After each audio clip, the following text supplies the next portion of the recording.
Mon cher Michael, je ne sais pas si tu réalises la grâce qui t'est accordée de recevoir le sacrement de l'ordre sous le pontificat du pape François.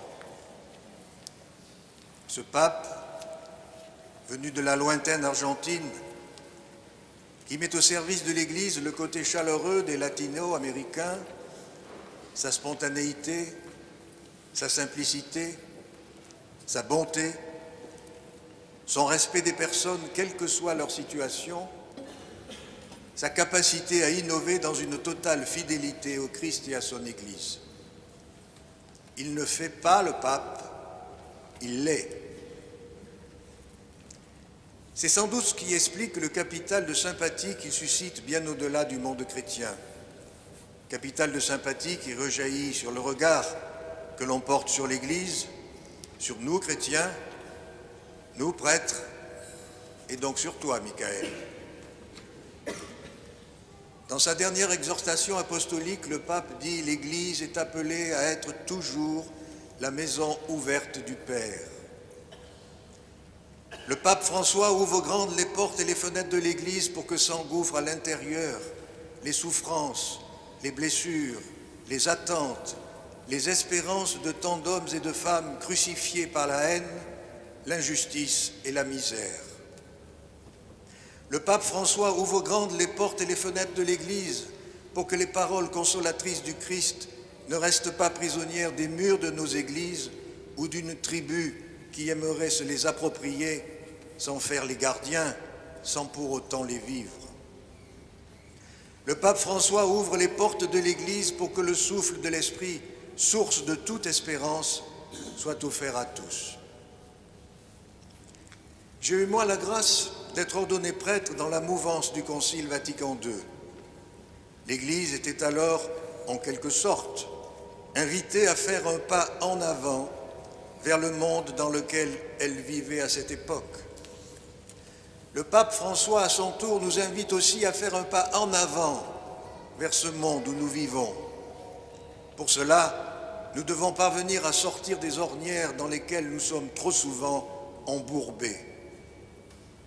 Dès la première apparition du pape François à la loggia de la basilique Saint-Pierre, aussitôt après son élection, quelques gestes significatifs ont montré qu'il n'était pas de ceux qui pensent que la restauration de l'Église, c'est l'expression de ceux qui s'en veulent les croiser, que la restauration de l'Église passait par un pas en arrière, pour ne pas dire plusieurs pas en arrière, par une conception étriquée, pour ne pas dire momifiée, de la tradition, et que ce n'est pas en ressortant les dentelles d'antan, les mules papales, le bonnet de fourrure des papes de la Renaissance, que sais-je encore, que l'Église serait à l'écoute et écoutée.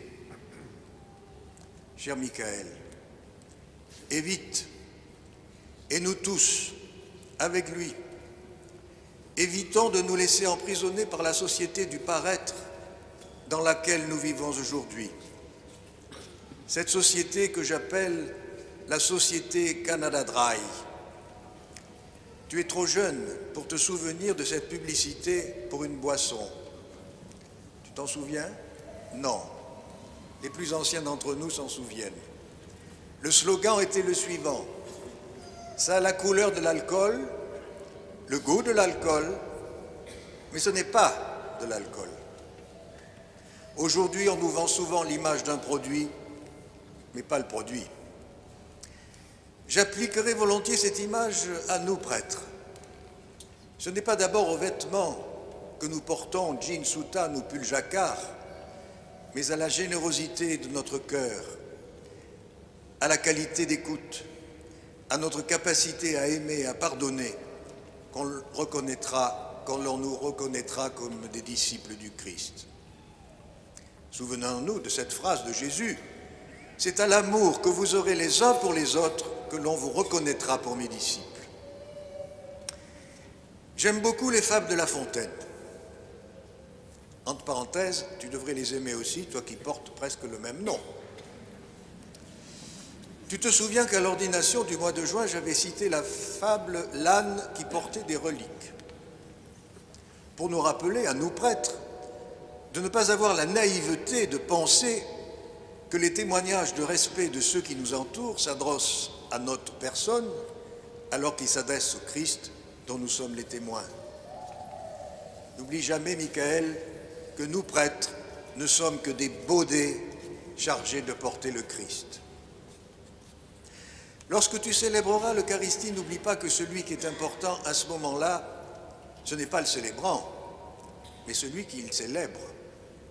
Célèbre avec tout ce qui fait la pauvreté de ton humanité, sans arrogance, ni visage compassé. J'avoue être mal à l'aise lorsque je vois un célébrant se comporter à l'autel comme s'il était fâché après quelqu'un, ou au contraire, comme s'il était soudé en état de lévitation, la tête légèrement penchée, les yeux levés au ciel, le tout agrémenté par une voix de castrat. Reste toi-même, Michael, et tu ne feras pas obstacle à celui que tu célèbres. Mais revenons-en à La Fontaine. Je crois avoir entendu tout à l'heure dans la présentation que l'on a faite de toi que tu étais exigeant. Ce n'est pas un défaut.